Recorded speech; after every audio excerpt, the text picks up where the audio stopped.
Hello, everybody. Welcome to the Late Night News, the last one of 2024. We managed to do one every month for the last bit of the year. That's pretty impressive. I'm pretty happy with that. No, You I know, know. that's pretty So amazing. I mean, sometimes a little late, Yeah, yeah, but we still did it. yeah. Uh, We still did I'm it. Joe Compton, and next to me, of course, is I'm Vanessa Giunta. Hello, hello, hello.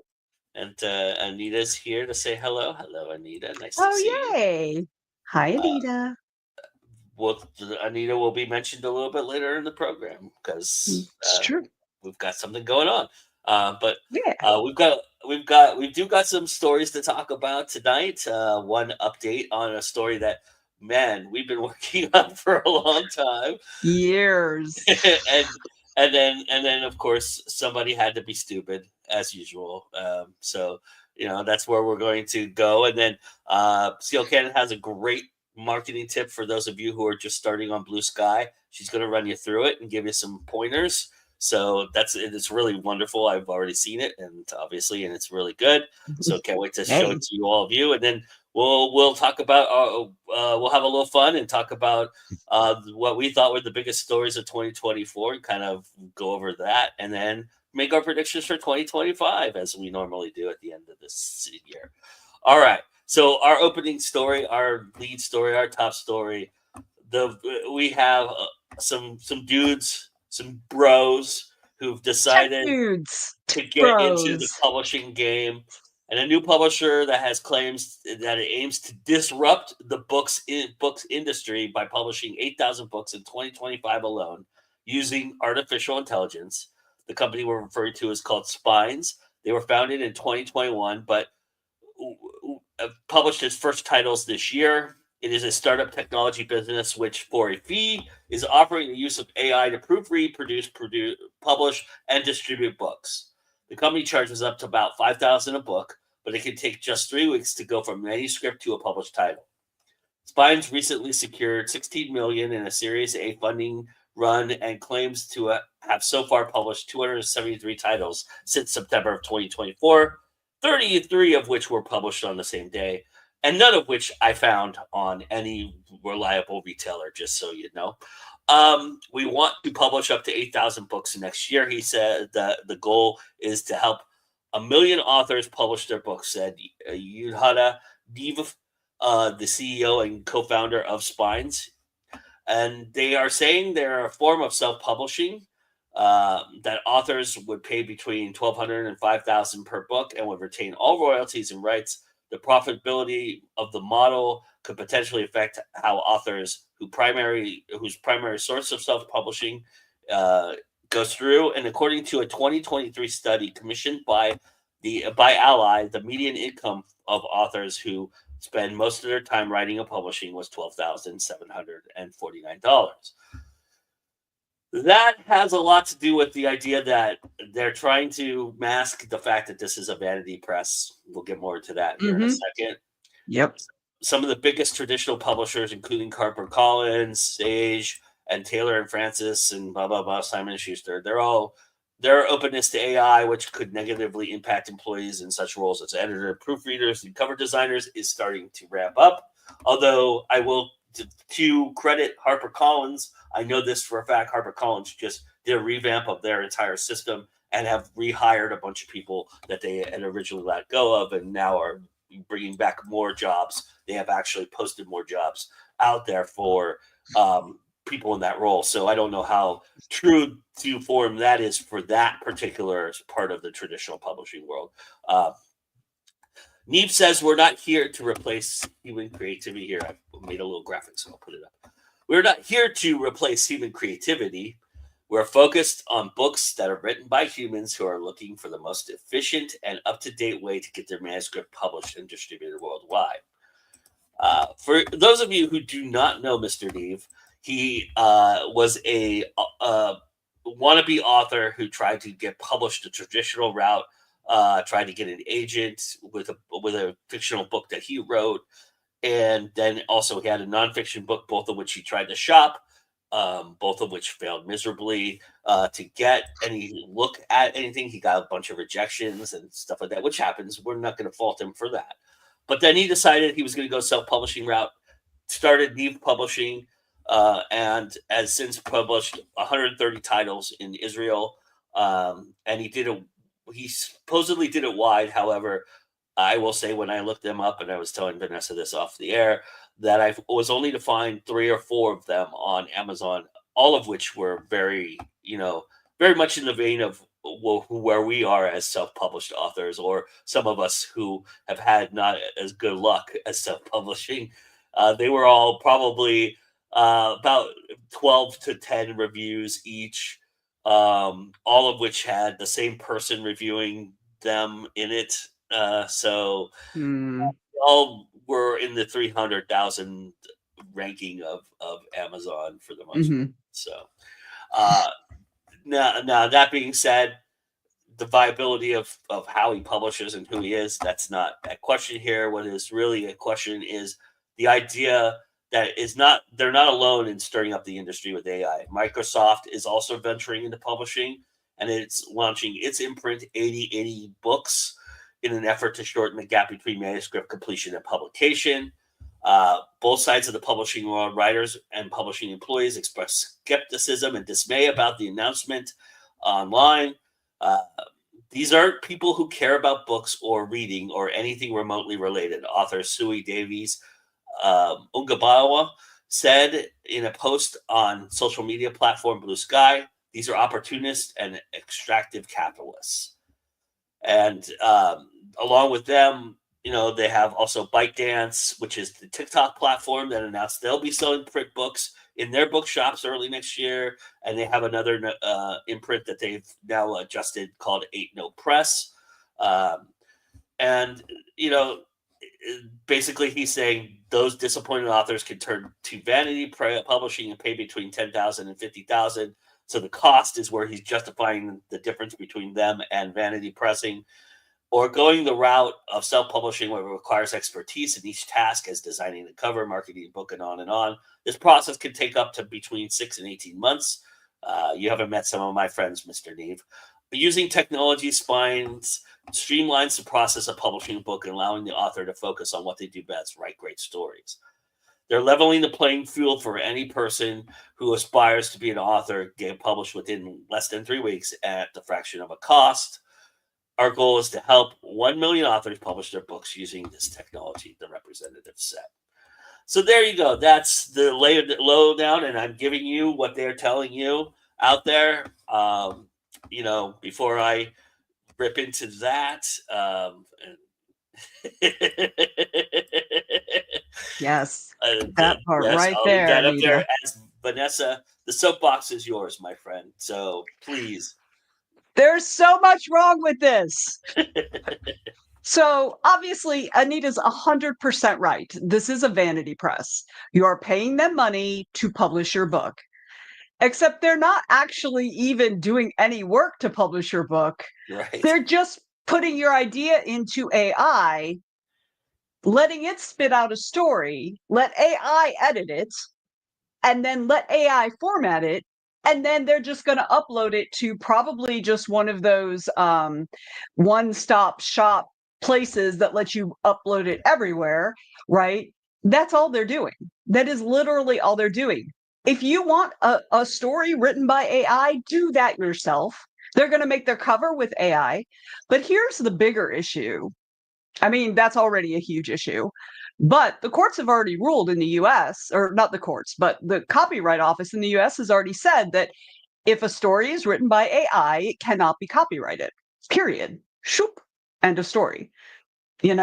So which means you're going to give them your outline to your story, or your crappy version of your story, because the first version is always the crappy version, and they're going to let AI write it. It's gone. It's no longer, you can't copyright it. So I don't know how they're thinking they're going to get around that. Yeah. So, and Of course they want a million authors. At $5,000 a pop, I would want a million people buying my shit, right? But it is literally just a vanity press. Yeah. And it's not even like a vanity press that even makes any promise that you're going to get a good product. They're Right. telling you Or that we're you're going to going put to it get through noticed, AI. or get Yeah, noticed, or get sales, or any of that. yeah, Yeah. yeah, Um, Many people do bit poorly when yeah, the sure. self-published. This is the first one I've seen. I wanted to become Lex Luthor of the publishing. I mean, Here's that the does feel here's that the way. other moral issue that it hasn't addressed at all, and will not address because it is part of the idea of AI that we all are aware of, and that is by doing this in the volume they're doing it, they're helping AI learn, and they're Mhm. helping whatever AI they've decided to take on learn. And the more that they do this, the more it becomes cookie cutter, and the more that it becomes uh, the idea is, yeah, right now you need people to give you ideas and give you stories to produce this. But when the AI starts learning, how quickly are you going to be that Harper Collins and that five Mhm. percent that you've been talking about as the means of why you did this that rejected you start rejecting other people because now you don't need people to write stories because the AI is going to write Yeah, them for you. yeah. And the thing is, like, if you're just going to get AI to do it, why do I have to pay you 5 grand? Right. I can get access to Chat Yeah. GPT. Yeah, for free. I can access Midjourney. I can do that myself. What the hell do I need you for? And this is exactly why it is a vanity press, because they are counting on people not understanding how any of it works and not being willing to Mhm. do and to learn anything about how any of it works. And they're just going to be targeting the people who don't know any better, And their which is missions exactly what vanity presses do. and their mission statement claims that within 6 months, about June timeframe, they're going to start doing audiobooks. That is their next goal. So, you know, all right. I Yeah. wonder how that's We'll going to go for them. You know, We'll see how long this shit lasts. I mean, I don't know, because also, we have to take into consideration that people's reading habits are completely different than they were 10, 20 years ago. Their attention spans are shorter. I mean, all of us, really, even yeah, those of us who are readers. I think that, like, I know my attention span is much shorter when I'm reading, right? yeah, And so, like, I feel like I think it's such hubris for them to say that they're on a mission to disrupt publishing. It's like, and Joe and I were talking about this earlier. It's like, no, honey, the disruption to publishing happened 20 years ago with Amazon and yeah, ebooks. yeah, That disrupted publishing. Being able to create, making create space and being able to give authors an opportunity to self-publish, that completely disrupted publishing. yeah, What you're doing is just an AI version of a vanity press. yeah. Honestly, they don't even need you. Like, just let the AIs like do all the things. We don't need you. You And you they don't need to do anything, you know. and they're So, like, they're calling themselves a publishing platform. Hey, they're not. well, for all the shit I give them, Drafted Digital is a publishing platform. Yes, That's where you can yes, publish and be successful because yes. their aim is not to disrupt the publishing industry. Their aim is to put out quality product that they know has not been seen by the publishing industry, which is a disruption in itself. Yeah. But they're not making any outrageous claims to their credit. They're doing what their model was born to do. Yeah. And so if Yeah. you were a platform, plus there's no trial period, there's no opportunity to try this to do anything. If you were a legitimate business, you'd be offering some kind of trial aspect. Here, let us show you what we can do Maybe. with your cover, with your Mhm. deal, and no, you're taking The problem is they literally have no track record. yeah, Like, they have no track record. If they had, maybe they've taken all of, like, the books they've done. I mean, okay, so they've got 273 books. I wanna yeah, know who Yes, their aim is to take money from experienced writers, and that's like a prerequisite for a vanity press. Yeah. But like, I want to know who the actual authors are supposed to be of these 273 books or whatever that they've Right. published or are publishing this year or whatever. None of which Like, are listed on their website, by the way. They don't have a single book all they have is articles about the founder on the website. yeah. It's So, yeah, I mean, it's really just a scam. It's a scam. I mean, and as big time writers, scam. we're pretty familiar with scams, I feel like. Yeah, Yeah. I hope that Writers Beware jumps on this and just fucking destroys them. That's what I hope. Oh, I can't imagine they're not. I can't imagine they're not. That's got to be, yeah, I can't. So yeah, Hmm. so there's that. Good riddance. Spines are spineless, and we're not Mm. Yeah. I we're think it's funny. I don't know if you've seen the picture, and I'm not one to typically like make fun of what people look like, and that's not really what I'm doing. But like the picture that I saw of them, it's four guys, yeah, and like if you think of four dude bros, like tech dude bros, they're exactly who you would picture. yeah, You know what I mean? It's like yeah, they're so stereotypical that it's funny. I mean, yeah, and that's awful, but it's true. I can't help it. So, yeah, this is just, yeah. It's I mean, it's garbage. a bad idea. And the idea that they've raised millions of dollars in funding, Yeah, like, that's pretty sus to me because this business model works for a little while because all vanity presses that are run by anybody who has any kind of competence at all. I was just telling Joe, I like me a man bun. Don't get down on the man buns. I was with you, Tiffany. I don't trust anybody with a man bun. Yeah. But like, vanity presses are usually successful for a little amount of time, Yeah, you know? yeah. Um, Until they and so figure it they'll out. be successful for a little amount of time until the people start complaining, until, news articles start coming out about how they're scamming people and Yeah, all of these people come bouncing back. That's when, the sad thing is that people are going to get taken advantage of. yeah, They're going to get taken advantage of because they want to have a book, but they don't want to have to do any of the work to have a book. And so, they'll hand their idea off or whatever. Don't feel bad about bashing tech bros. They're garbage human beings.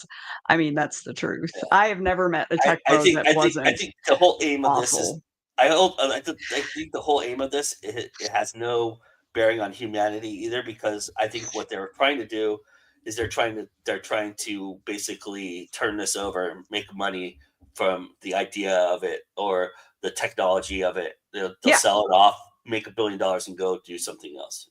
They're Yeah. not That's in it. They're not exactly what in they're it like hoping to do. they're not in it like Mark Mm-mm. Coker's in it. They're not in it like, Yeah. the people who are really doing this for the human beings and the right Yeah. reasons are in it for. Yeah. Yeah.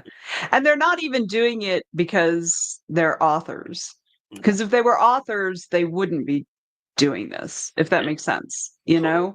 Like, I don't know anybody in any of my author circles, and I know quite a few authors that would ever put forth an idea like this. Yeah, Regardless, like whether it's vanity press or whether it's AI stuff, yeah, either one, and especially those two things meld together, it's like, yeah, I don't know, it's like an abomination, totally. but like I don't know any actual authors who would ever do anything like that. So, they're just that's the way it feels to me. That's why it feels so icky to me because Yeah, it feels like it's an outsider, like yeah, wanting like to be a leech yeah, on the rest of us. yeah. That's what it feels like to me. That's why like I think it's Totally feels like that. gross to begin with, but it feels icky because it feels like and they're being proud about it. They're like strutting around like, I'm so proud that I'm trying to take advantage of people and scam people out of money. Give me funding so I could do this more effectively. And Yeah, it's just like, okay, yeah, whatever. We'll see how it goes, right? yeah. Okay, you We'll did keep an say eye I on could them for y'all. you did let me loose. You did let me loose. Well, we will keep an eye on them, and Yeah.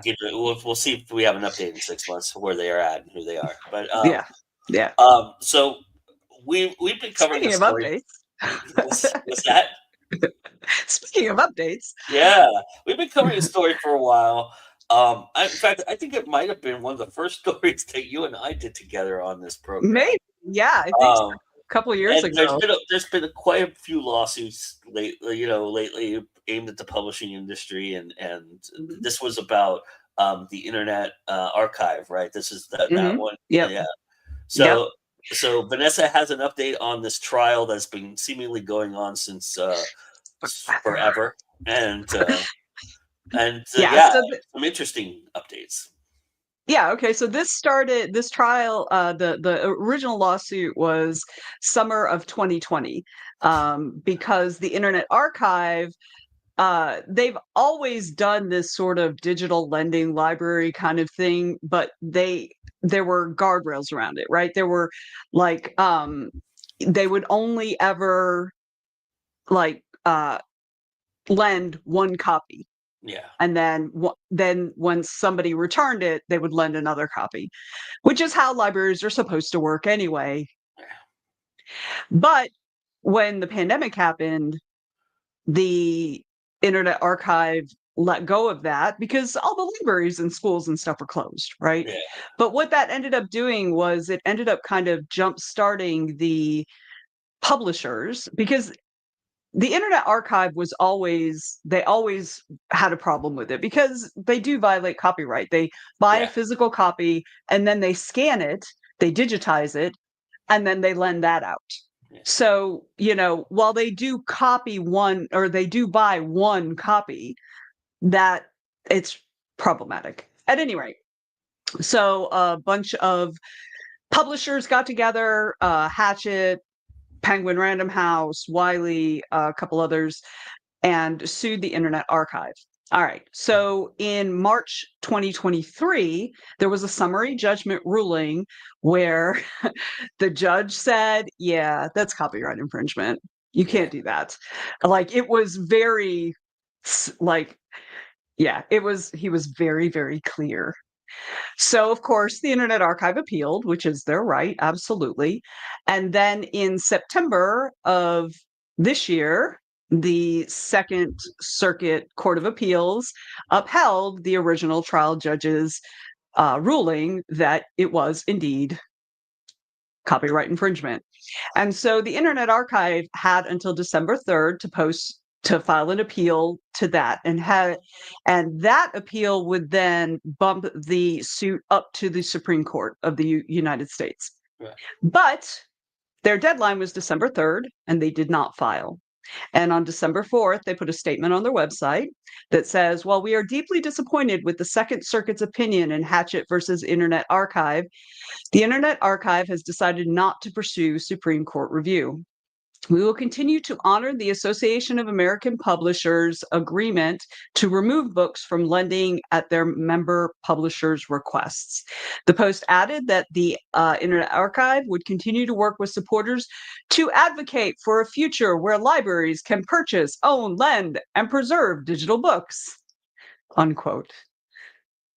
Libraries do that anyway. Like, yeah, they're making it sound like libraries are not allowed to purchase books and lend them out. And, yeah, I'm currently reading a book from my library in digital format that I borrowed that yeah. they bought, you know? There's a huge So, difference between that and what they do, though, and that is that yes, the libraries have contracts with those publishing companies, and that's something yes, that was brought up about halfway yes. through the year, that same year with Macmillan. Macmillan and the libraries were fighting because that Macmillan didn't feel like they were getting a fair shake from the libraries. They were trying to do a shakedown on Hmm. the library system, and we we called them out on that, and so did a lot of people, and they kind Yep, of backed off.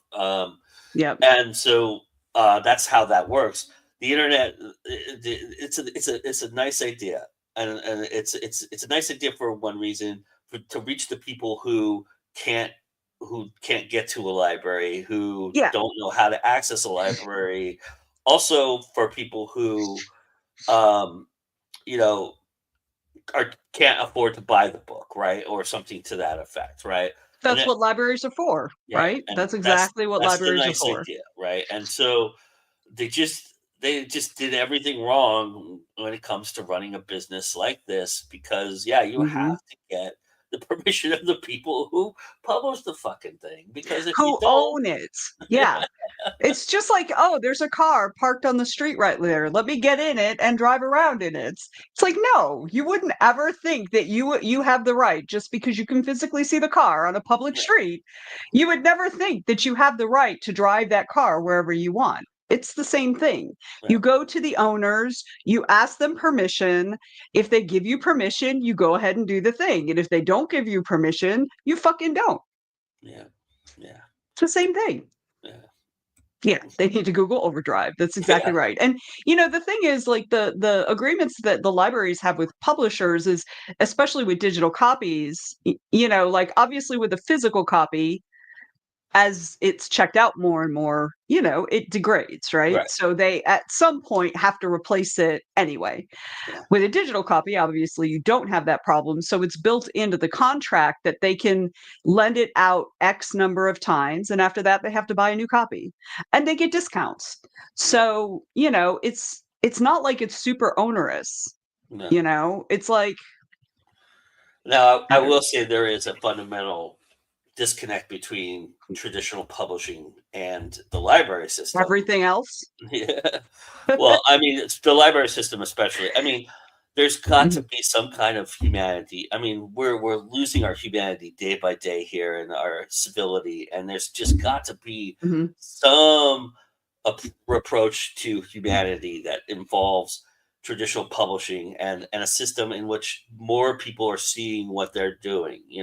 They don't look at the benefit; they just look at the cost, and that is been their problem for a very long time. It's why Well, they've I mean, been since hurt. corporations took over publishing, publishers used to be small outfits. They Mhm. used to be, even when they were big, they were still usually run by the person or the family that started that publishing company. Yeah, But then when we've gotten big corporations involved, all they care about is the money, which is also like, this is always authors' biggest issue with traditional publishing is that publishers no longer take risks with new authors. They no longer like they want a book that's different than the stuff out there, but also the same.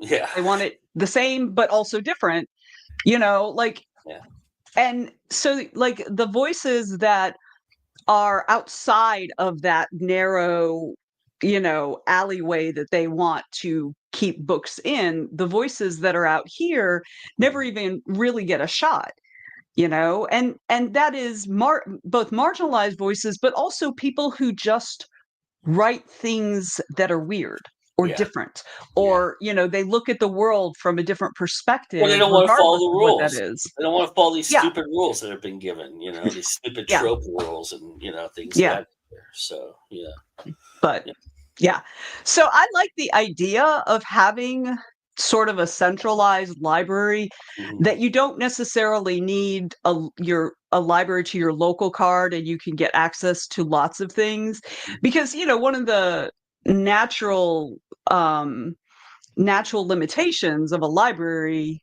is they can only stock what they have access to, mhm, and so that, I mean, obviously most libraries also do interlibrary loans, so you have a lot more, mhm, but if they're not part of, like, my library, like, there's Libby, and then there's, I think, Overdrive is the other one, and I don't think my library does Overdrive, but it does Libby, or mhm, maybe it's a different one, I don't remember.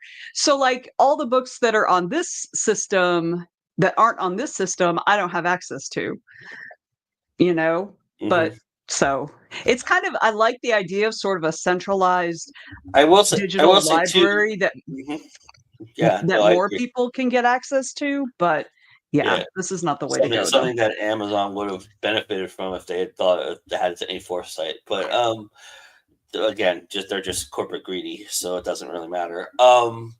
Uh, but what I also like, I'm hearing a lot of nowadays too, is that the communities are stepping in and becoming their own internet database by doing free library basically in their own community where they have a little box on the corner of their street, and Yeah. you can put stuff in there and stuff. And I'm seeing more and more of those pop up, which is really encouraging, and I really love that. Yeah. I love that too. I was actually thinking about that like last week about like you can't see my house from the street, but Hmm. we've got our little mailbox up there or whatever. But I was thinking, oh, it'd be kind of cool to have just like a little free library there. But I kind of live in it's not a bad part of town or anything, but definitely like lower middle class income wise. Hmm. And I'm not entirely sure that it wouldn't get completely messed up.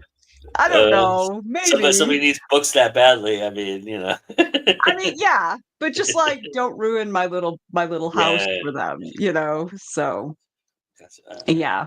But anyway, all so right. that's the update about that. The Internet Archive story is complete. Well, this particular story is completely dead. They're about to go through it again with music because there is a similar like follow-on suit by a group of major record labels Yeah. over the Internet Archive's Great 78 program, which Yeah. collects vintage 20th century 78 RPM recordings, digitize them, and then makes them freely available to the public. Yeah. So, like, Yeah. Well. what's the Yeah. definition of insanity? What is the definition of insanity? And they've already, So, and the we'll see. major labels have already won a suit before they killed Napster. Hmm. So Yep. Yep. they'll do it So, again. yeah, and it's interesting because in this suit, the suit with the publishing companies, there was a monetary award Uh-huh. given to the publishers that like it wasn't disclosed, the actual amount wasn't disclosed, but it was apparently more than enough to cover their legal fees with some extra money or whatever. Mhm. One of the concerns was that the actual judgment, the actual you know restitution that they would have to pay or whatever would be so prohibitively high that it would actually make the Internet Archive cease to exist. But that was not the case. So it was apparently something that could be handled. It was negotiated or whatever, whatever. But like, then why? Like, okay, you survived this one. So why didn't you just pull down all the music? Come Yeah. on. Yeah. Come on. So because Maybe, what's going to maybe, happen when this one, maybe some, as maybe, this one go ahead. as this one moves through the courts, they're going to reference this Hatchet Of course. Yeah. versus Internet Archive decision. So their lawyers have to know what the writing on the wall says. They have to know this. So anyway, that's our little update of that. I think that somebody from Nano is probably running that website. That's why, and that's what's happening. We'll get Or into the other that way on the other. around. We'll get on to that a little bit later. But for now, a lot of us have turned to Blue Sky because we miss Twitter so much, and obviously Blue Sky was I'm on created by the guy Threads. who originally created Twitter, and so to kind of bring back that nostalgia. But there are some things you can do on there that are different than what Twitter was before and what it is now. And so leave it to CL Cannon to lead us through that because I don't think of anybody better who could.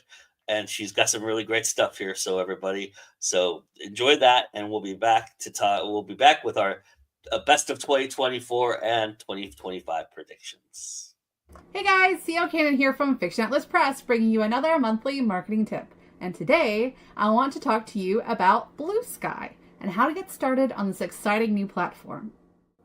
So first of all, some of you may be wondering what Bluesky is.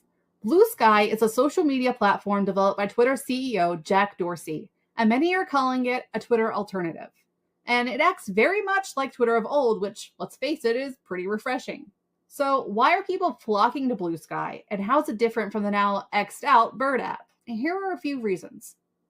Bluesky is open source, which means it's much less likely to be sold off to evil overlords. Bluesky also gives control of user data to the most important people, its users. There are currently no ads, as you can see. So you won't be inundated with advertisements for products that may be embarrassing, unrelated, or just plain annoying. This may change in the future, but for now, it's a wonderful break from just about everywhere else on the internet. Bluesky also does something beautiful that content creators and anyone who has something larger than 300 characters to share loves. They don't penalize links. As you can see right here, I have a bunch of links. A post with a link gets the same opportunity to be seen as a text or an image post on Bluesky, which means that getting people off the platform and onto your content is actually worth the effort for once. If you want to see an example of this, I highly recommend watching Hank Green's Twitter and Threads have made a huge mistake video over on YouTube, where you can see the platforms performing side by side. And also, at the end, he plays connections, which is always fun to watch Hank do. Bluesky also serves up posts in chronological order instead of being based on a set algorithm. You can also change this in your settings by going to settings and then going to content and media and then going to thread preferences. And you can have it go hot replies first, oldest replies first, newest replies first, most liked, or random. You can also prioritize your follows, and there's also an experimental view you can do. So again, you can change that in your settings, and you can decide how you wish Bluesky to display your home feed. Speaking of feeds, you have options. There is a following feed that will display posts from people that you're following, or a discover feed that will help you discover posts from users that you aren't currently following. There's popular with friends, and then there's all of these other feeds, and you can customize which ones show up here. One of the ones that usually comes up for me is this sci-fi spec fic or a books guy writing in books. I have a lot of my favorite ones saved over here. You can actually go over here to more feeds and hit edit, and you can edit which ones show up where. You can pin some, find new ones. Over here is where you're going to find your more niche and specific feeds that are created by other users, or you can also make your own if you know how to code, or if you can follow some basic directions on a feed creator like Button Down. There are already several feeds to choose from, and you can arrange them in your home view to suit your interests.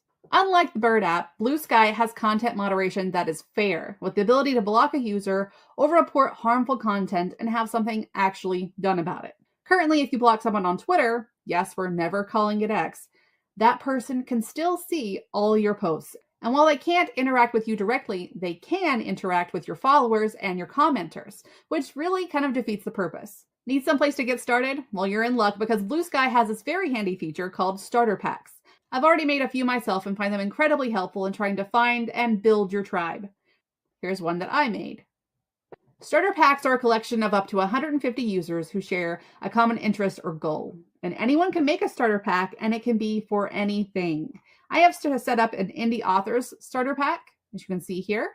I also have a YA fantasy and sci-fi author pack and a horror authors pack, and I will be rolling out more soon because I am addicted. The thing that makes these so much better than lists on Twitter is that you can choose to follow users on the list one by one, or you can go up here, and there's this handy little button that says follow all, and you are now following everyone on this list. In addition to seeing user posts, each starter pack host chooses up to 3 feeds to include. So for mine, I chose Writing in Books, Bluesky, and Writing Community, but you can choose whichever ones when you're making the starter pack. How do you get added to a starter pack? Well, as in the old days of the internet before things got so complicated, you just ask. You ask in the comments, and then the host of the starter pack will add you in at their leisure. You can find a list of starter packs by going to a website called theblueskydirectory.com. There you can submit your starter pack to be included and search for many more based on the keywords that you look up. This site also has just about any tool that you could possibly dream up for use on Bluesky. If you go to the homepage, so many things that you can use. If you're like me, you've been on Twitter for a while and you've established a following there. I've got almost 13,000 followers. And so it's going to be really hard to follow them one by one and try to find them and search for them over on Bluesky. But not to worry. There are tools that can help you find the same users on Bluesky. I recommend Skyfollower Bridge, but there's also Fetty Finder, Follow the Sky, and a couple of others. There are several tools for Bluesky, and more emerge every day as the site grows in popularity. I'll leave some links in the description to some good resources to check them out. Here's one from GitHub that has all kinds of really cool things. So in addition to all that I just talked about, What is different about this social media platform from the ones that we already have? Well, people are having meaningful and productive conversations. I mean, like this one about all the people that I stan. I mean, bookish ships are really important. But also, seriously, people are having real conversations over here on the Bluesky platform. And even though it's still a little bit smaller than the Bird app, Bluesky is rapidly growing and it has more engaged users who are actually using the app rather than just scrolling and scrolling and scrolling and not interacting at all. Twitter's also lost a lot of their power users, and power users are people who provide the content and therefore the value over there on Twitter, and they can now jump the ship to Bluesky. So why does all this matter in marketing? Well, having meaningful interactions is the best way to find new readers, to keep them, and to turn them into superfans. Turns out people like being treated like people, not numbers or dollar signs. Go figure. And that's my marketing tip for December. So, what do you think about Bluesky so far? Do you like it? Do you hate it? Let me know in the comments. I hope that, regardless of your take, this video has helped you navigate some of the unknowns and urges you to try out new things. As always, I'm happy to answer any questions that you have about today's tip or just marketing in general. You can email me at info@fiction-atlas.com with your questions, or you can check me out on my websites that are listed down here. I hope you have a lovely month, and I will see you next year. Bye. Yay. I love that. Okay, she's almost convinced me to try Bluesky. I'm currently on Threads, and I like Threads because it's a lot like Twitter used to be way, way, way, way, way, way back in the day, But Bluesky looks good. Bluesky has a lot more features than Threads does. I like that Threads is connected to Instagram. That's the only thing about Threads that I really enjoy. Yeah. Yeah. Although that's also can be problematic because it means people can follow you from there, and if you have your Instagram, like I use Instagram more for personal stuff than like my writing stuff. So, yeah, but I'm the exact opposite. I try, Bluesky and Threads and Instagram have become going the now hub basically for me. I use TikTok for being personable, but which is because I'm a video guy, so I like video guys and stuff. I mean that makes sense. That makes sense. But yes, so that makes anyway, sense. I mean I thought that was a really good introduction to the platform, and I encourage everybody to go out and look at. And I mentioned I need to put this up there. I like Bluesky, but fake author scammers and promo scammers are there. So, and I just they're everywhere, though. Yeah, and I just posted on Facebook earlier today about how I was super disappointed. I got my first couple of private DMs from bots and scammers today on Bluesky, and I was like, "There's nothing sacred anymore. We just can't have." We can't have nice things, Vanessa. We just can't. Yeah, I know. It's awful. But let me tell you, I love messing with scammers. I will lead them on. Like I once had a 2-week conversation with this guy or guys because, that's cool, Anita. Yeah. It was a team of guys. You could tell it was a different, every time it was a different person. They had a different way of talking, so you could tell. But I literally strung these guys along for 2 weeks. This was on Discord, though.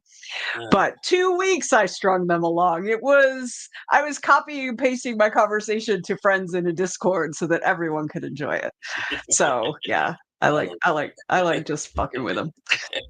That's awesome. I've been getting a lot of them on. I've been getting a lot of. I don't know if they're scammers, but they're like, I make promo videos for authors, and I do artwork and this and that, whatever. And I'm like usually they'll be like, hey, can I ask you questions about your book? And I'm like, you can ask me questions about my book, but if you're trying to sell me something, I'm not interested. And so then I'll say, what are your questions? And then they'll say, well, I do videos and I'd like to show you. And I was like, no, because that's the first test. Because consent is important to me. And if I've told you I don't want your sales pitch and you give me your sales pitch anyway, you're telling me you're somebody I don't want to work with anyway, period. So I get daily emails from people wanting to fix my Instagram or help me get more followers. So yeah. Anyway, uh, All right. Anita also got 4 fake authors in a row and mangled them all. We're gonna have so much fun Monday. All right. So that leads us to, what do we believe was the biggest story of 2024? And I believe you and I have 2 different answers for this. I think we talked about it Yes. a little bit. So do you want to Yes. go first and tell everybody what I the can go biggest story of first. 2024 was for you? For me, I think the biggest stories, because there's multiple stories, I mean, we covered one today, Yeah. is AI, right? That's like, to me, that's the biggest story in terms of something that's going to significantly affect our bottom line. Mhm. And that's a different criteria than the way you chose your story. So I think they're both equal, but Mhm. like yours is more about people and mine is more about business, if that makes Mhm. sense. So but I also told you, I was like, I think my idea of the biggest story is AI, but I'm so tired of talking about AI.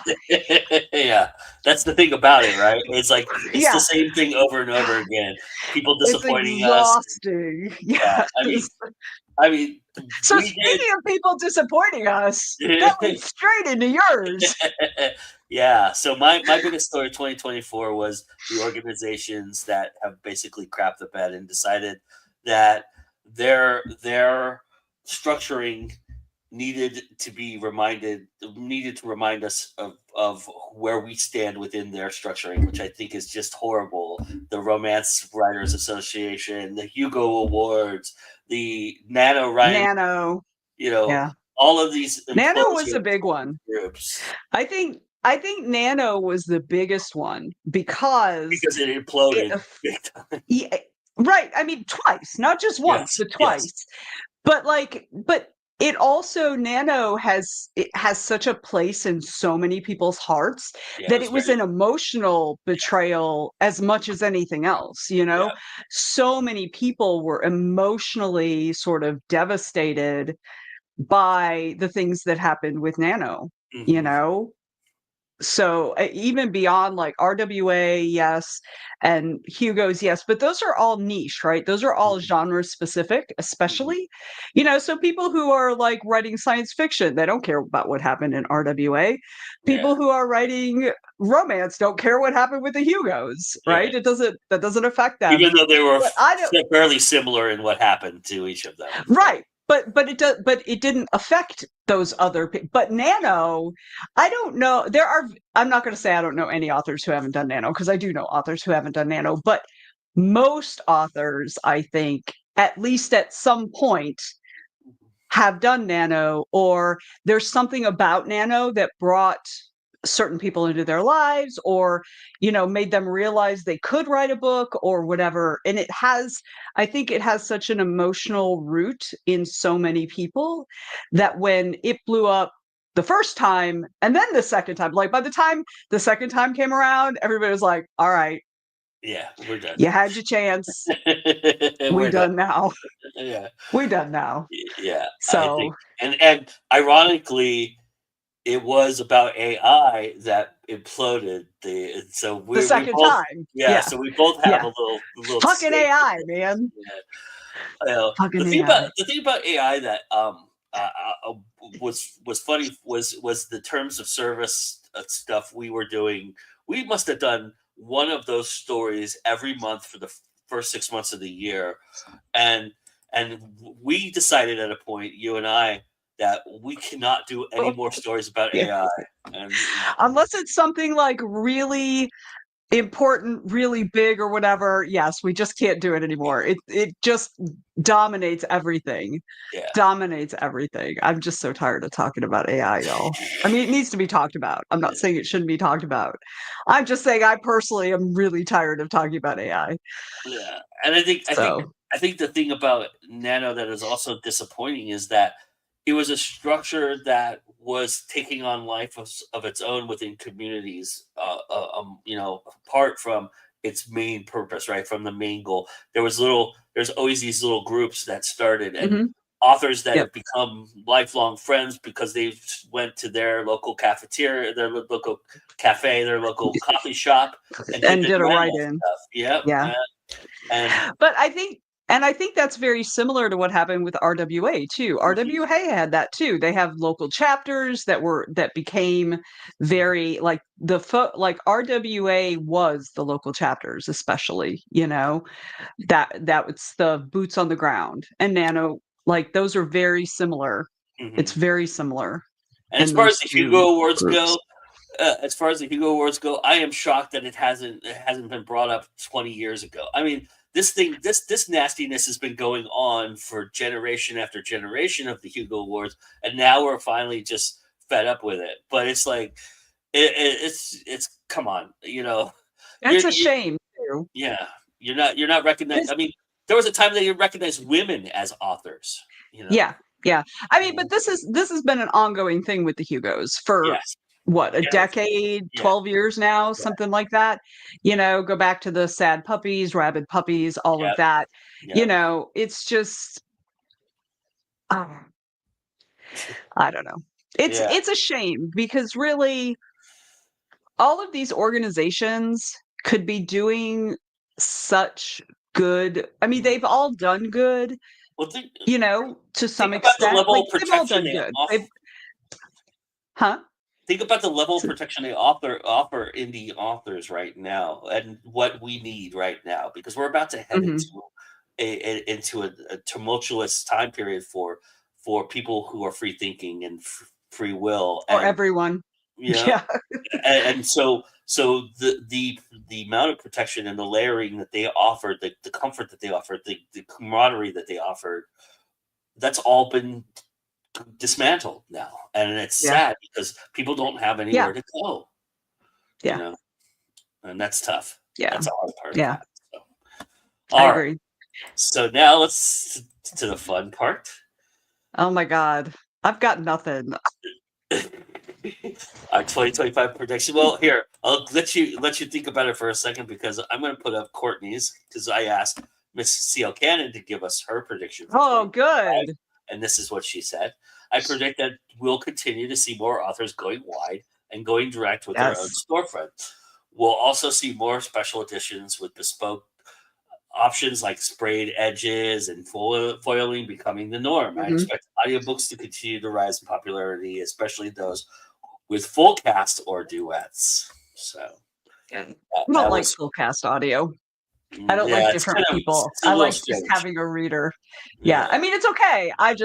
My personal preference, I don't like, because the thing is, I hear all the different voices, and in my mind, I'm like, okay, where's the stage? I should be watching that's this. exactly what I think. Yeah, that's exactly what I So think like, too. yeah, I find it jarring, but I would agree with them. So I remember when ebooks were becoming like they were they started outselling print books. Yeah, And one of my predictions back then was that we're never not going to have print books. I mean, until we blow ourselves up, and then we won't have anything. But what I said was we will have special editions. Like we will have special editions that people are going to want to put their hands on. And I agree with CL Cannon, because that we've seen a huge increase in special editions in just the last couple of years, like the last 2-3 years, you know. And as always, romance authors led the charge, right?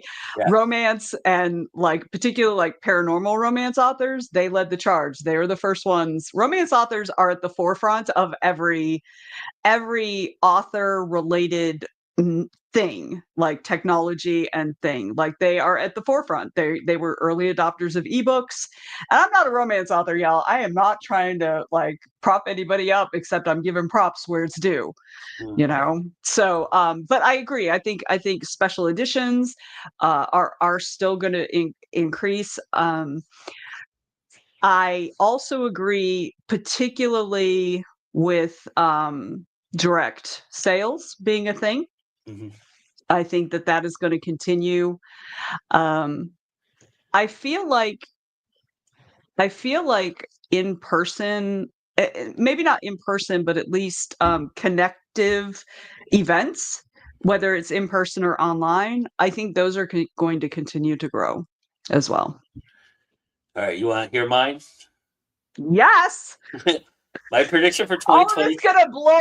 All of it's gonna blow up. Everything's gonna go to hell, and we're all gonna be dead. Well, that's my overall prediction. I've been declaring America the Roman Empire for a very long time. So I mean, yes. But Nero's about to go into the White House in January. Fantasy is doing pretty well too. Yeah, exactly. It's especially like that's where kind of like the paranormal romance, and it really lends itself well to fantasy, generally speaking. But anyway, sorry. Yes, agreed. Anita, go ahead, Joe. I think Drafted Digital, and I think Drafted Digital is going to lead this revolution. I think that finally we're going to see some fruits of labor from Drafted Digital and Smashwords coming together, and where I think that they're going to be successful, and I think where most authors are going to be successful in 2025 is that Vela died. So what do you do with those stories that you had in Vela, right? You create omnibuses and you create novellas and series of novellas. And I believe novellas and omnibuses are going to be the thing that people are going to be asking about the most and asking for the most in 2025. I believe there's going to be a surge in those specific areas. And I think that what we're going to find is that the novella and the omnibus are going to lead a marketing different path for marketing in 2025, where you can take that and utilize that like a Vela and say, this is a preview of what I'm really writing, and here's the big deal. This is the novel that leads to the novella. And I know novellas have always served that purpose. The other way around? You mean the novella that leads to the novel? Yeah, exactly. Yeah. Did I say it? You said it the other way around. That's why I was confused. No. Yeah. So, and I know that's been novella's purpose for a while, and I know that's been a real reader magnet kind of aspect of things. But what I think novellas have been doing in the past has been kind of playing off of what the novel has given them already, right? So like doing a story of a different character, or giving an origin story to that character, or whatever the case may be. What I think is going to happen is that you're going to get an episodic kind of feel to a novella, where the novella is going to become the episodic episode that leads into it's going to become basically the prologue or the epilogue of the story, the precursor, like the step in. That's going to lead to a marketing opportunity where you can go on Drafted Digital, get the novella for 99 cents, and then get the novel for $8.99. And I think that's where I think there's going to be a shift there, and I think then there's going to be the opportunity to, like what CL Canada and yourself have said, buy the special edition on top of that, right? Yes. And I think all of those things are going to come together and lead to a revolution within marketing that hasn't happened for the indie author. And I believe what's going to happen is that the traditional publishing market is going to see this and try to take it, steal it. Yeah, like they do everything. And so, and they're going to fail just like they did with the ebook. But I believe more and more too that traditional publishing is going to become more about nonfiction and political and celebrities and celebrity books. And I agree. Most of what we read will then become the fictionalized will become more of a hybrid or a small press. Indie. So I think that's a really smart prediction, because I agree with you, because I think at this point the publishers, it's just a matter of time before they realize what they really want is sure money. That's what they want, because it's a corporation. That's all they ever want.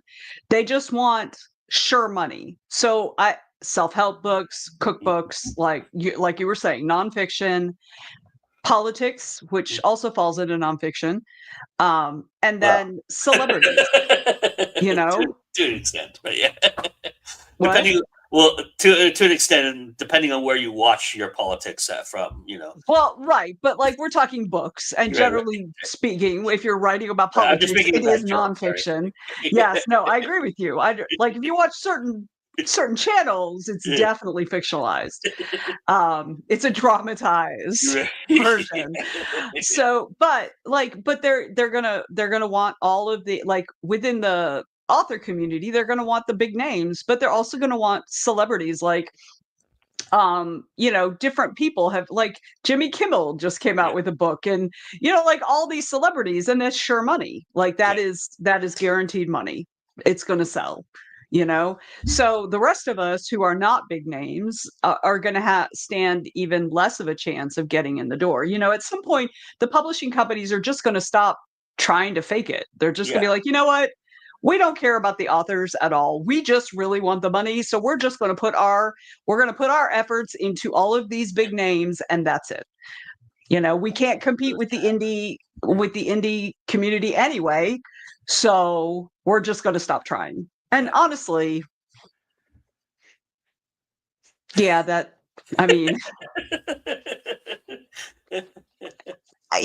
thing is, I sound horrible about traditional publishing. I have a lot of friends who are in traditional publishing, both as authors and as like editors and agents and things like that. And like, I love the idea of traditional publishing. I'm disillusioned by the corporate influence on publishing. Sorry, I completely overtook your prediction. No, My apologies. I love it. I love that you were into it. That's cool. It makes me feel a little bit better about my prediction, actually. But yeah, it makes sense to me. So keep talking for a little bit, because I'm downloading all of the stuff for the week. So. Okay. So I'll just keep talking. But no, I love those. I love the special editions. I saw some. We were at Atlanta Comic-Con, and Sherilyn Kenyon was also vending, like, at a different area.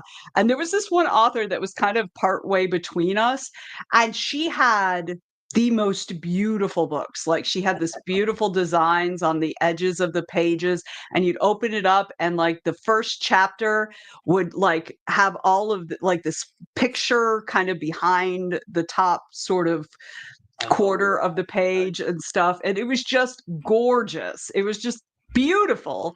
And I was like, oh, I need to message her and find out where she did that. So yeah, and Sherry was the same way, because she emailed me like a month or two later. She was like, did you get that chick's email address? And I was like, the woman had written down, like, the company that she used, which is actually overseas, I think out of the UK. And she had written it down, and I lost the piece of paper. So all I had was her little business card. But some of these are just beautiful. They're just beautiful. Gorgeous. Yeah. So we've got a lot going on this week as we head into the new year. On Sunday, we've got This Week in Indies. I will be hosting Romantasy for Beginners. So if you're wondering about Romantasy, as you can see, I have an incredible panel. Yes. 5 ladies who I trust will give me a lot to think about. And I'm doing an indie film connection. If you're a fan of The Princess Bride, you indie movies you can see that are very much similar to The Princess Bride. So that's Sunday. Oh, that's so cool! I'm so glad you're doing an indie film connection. I love that. Yeah, I've been doing. It's so exciting. This will be my third one of this season, and then we will be bringing it back for 2025. It gives Courtney a break every once in a while, so I think it's a good thing to do that for. And then on Monday, we start our Monday off with the awesome Mr. Bobby Nash, as I will be sitting down for the 5th time. He is the only person to have done every single season of 21 Grams, and we continue our tradition on Monday, as we will talk about mystery and everything that we talk about with Bobby Nash, which is going to be awesome. Yes. And then that's followed up later in the evening with a conversation at cocktail with Vanessa Giunta and A.F. Stewart. I think that's going to be an awesome conversation at cocktail. I can't wait for that. And then Tuesday, it's going to be ridiculous.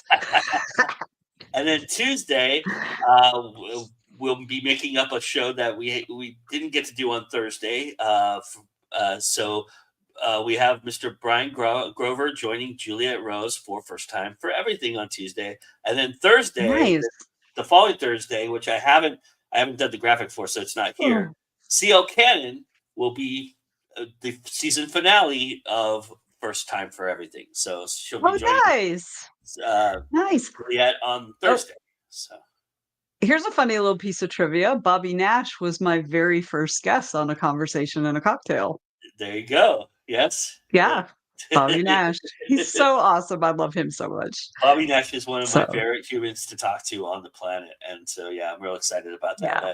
And we've gone so many different directions on 21 Grams. And with him, it's been really amazing. So I can't wait to send you guys in a different direction that probably you haven't talked to Bobby about before. So I'm looking forward to that. Nice. Awesome. And there's many reasons why we look forward to doing all we do here at Go Indie Now, but the main reason is why, Vanessa? Because it's always time to go indie now. Bye, everybody. Thanks for 2024.